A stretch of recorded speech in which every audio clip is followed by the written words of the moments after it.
எக்ஸல்ல average function பார்ப்போம். Average ஃபங்க்ஷன்னா total values add பண்ணி அதோட எத்தனை நம்பர்ஸ் இருக்கு அதோட டிவைட் பண்ணது ஏவரேஜ். இப்போ பார்த்தீங்கன்னா எங்கிட்ட வந்து ப்ராடக்ட் இருக்கு, குவான்டிட்டி இருக்கு, வெயிட் இருக்கு.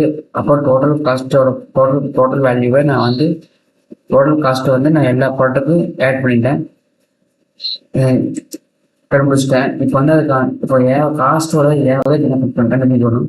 ஸோ அதனால என்ன பண்ணுறேன், ஏவரேஜ் ஃபங்க்ஷன் யூஸ் பண்ணுறேன். Equal to average open bracket. First வந்து என்ன பண்ணுறீங்கன்னா, எந்த செல்லேருந்து எந்த செல் வரைக்கும் நீங்கள் ஏவரேஜ் கம்ப்ளீட் பண்ணணும். அந்த செல்லை செலக்ட் பண்ணிக்கங்க. இந்த செல் வந்து இந்த செல் வரைக்கும் இப்போ ஏவரேஜ் பண்ணிக்கிறேன். இப்போ செலக்ட் பண்ணிட்டு செலக்ட் பண்ணதுக்கப்புறம் க்ளோஸ் ப்ராக்கெட் அண்ட் என்ட்ரி.